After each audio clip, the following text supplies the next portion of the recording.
আসসালামু আলাইকুম ওরহমতুল্লাহি ওয়া প্রিয় দিনী ভাই বোনেরা, আশা করি মহান আল্লাহ তাআলার অশেষ রহমতে সকলেই ভালো আছেন।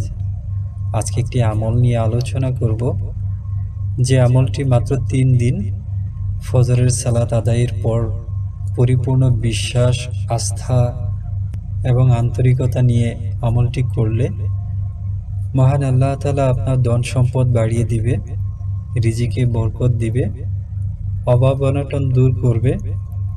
আপনার জীবনে যত ধরনের অপূর্ণতা রয়েছে, আপনার মনে যত আশা রয়েছে, সমস্ত কিছু আল্লাহ রাব্বুল আলামিন পূরণ করবেন ইনশাআল্লাহ। তবে উদাসীন মনের চাওয়া পাওয়াগুলো বা দোয়া মহান আল্লাহ তাআলা কবুল করেন না। আল্লাহ তাআলা বলেন, নিশ্চয় মানুষ সৃষ্টি করা হয়েছে অস্থির করে। যখন তাকে বিপদ স্পর্শ করে তখন সে হয়ে পড়ে অতিমাত্রায় উৎকণ্ঠিত। তাই আল্লাহ রহমত থেকে নিরাশ হওয়া যাবে না। সর্ব অবস্থায় আল্লাহকে স্মরণ করতে হবে। আল্লাহ দয়া ও অনুগ্রহের চাদর সব সময় আমাদের আবৃত করে রাখেন। বান্দা যে সময় যেটা প্রয়োজন ও কল্যাণকর, তখনই আল্লাহ সেটা দান করেন। তবে সেজন্য তার কাছে অবশ্যই বেশি বেশি চাইতে হবে। তাহলে আসুন জেনে নিই আমলটি করার নিয়ম কি, কখন এবং কিভাবে করতে হবে।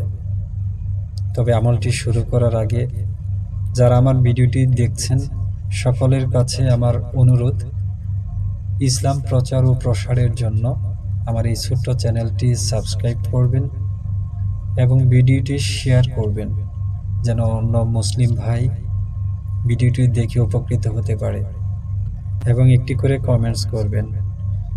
তাহলে আসুন জেনে নিই আমলটি কখন এবং কিভাবে করতে হবে। আমলটি করার জন্য অবশ্যই ওযু করা থাকতে হবে।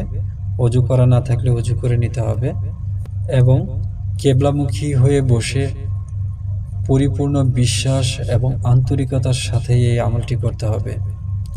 আর আমলটি ফজরের সালাতের পর মাত্র 3 দিন এই আমলটি করতে হবে।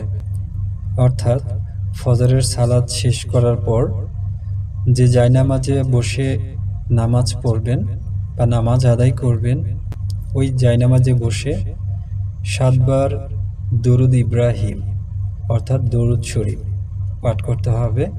এরপর মহান আল্লাহ তাআলার একটি গুণবাচক নাম আল ওয়াসি, যার অর্থ অসীম বা ব্যাপক, অর্থাৎ মহান আল্লাহ রাব্বুল আলামিনের পবিত্র নাম ইয়া ওয়াসিও 111 বার পাঠ করবেন।